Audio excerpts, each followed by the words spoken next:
کچھ بھی نہیں تھا، کک پتی تھے، اللہ نے لاکھ پتی نہیں کروڑ پتی بنایا۔ انشاءاللہ آپ بھی کہیں گے کہ میری قسمت جو بدلی ہے، میرے نصیبوں کے بند تالے جو کھلے ہیں، اور اللہ نے جو خوب مجھے دیا، رمضان میں نے یہ والا عمل کیا تھا۔ بسم اللہ الرحمن الرحیم، السلام علیکم ورحمۃ اللہ، میں ہوں مفتی بلال احمد قادری۔ اس عمل سے میں نے بہت سے لوگوں کی قسمت بدلتے دیکھی ہے، زیرو پتی سے کروڑ پتے ہوئے دیکھا ہے، کچھ بھی نہیں تھا، لاکھ پتی تھے، اللہ نے لاکھ پتی نہیں کروڑ پتی بنایا۔ ایسے میں نے اپنی لائف میں دیکھے ہیں لوگ جن کے حالات 5 سال پہلے کیا تھے، اور آج 5 سال بعد ایسے حالات ہو گئے ہیں کہ انسان سوچ بھی نہیں سکتا۔ یہ وظیفہ وہ اکثر کیا کرتا ہے۔ تو ویڈیو کو لائک کیجیے گا، چینل پہ نہیں ہے چینل کو سبسکرائب نہیں کیا وہ ضرور کیجیے گا، ساتھ لگے بیل آئیکن کے بٹن کو دبائیے گا تاکہ آنے والی تمام لیٹسٹ ویڈیوز آپ کو بروقت مل سکیں۔ چلتے ہیں اپنے وظیفے کی طرف جو میں نے آپ کے سامنے شیئر کرنا ہے۔ یہ عمل کرنا ہے مغرب کی نماز کے بعد۔ مغرب پڑھیں، مغرب کی نماز پڑھیں، اپنی جگہ پہ بیٹھے 3 7 11 مرتبہ درود ابراہیمی پڑھیں جو ہم نماز کے اندر پڑھتے ہیں۔ اللہم صلی علی محمد وعلی آل محمد کما صلیت علی ابراہیم وعلی آل ابراہیم انک حمید مجید۔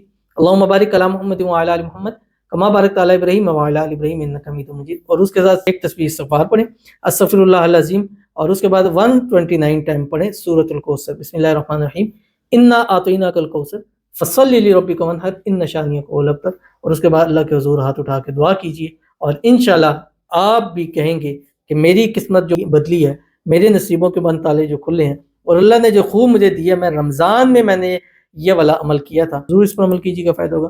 ملتے ہیں کسی اچھی نیکسٹ ویڈیو کے اندر، تب تک کے لیے اللہ حافظ۔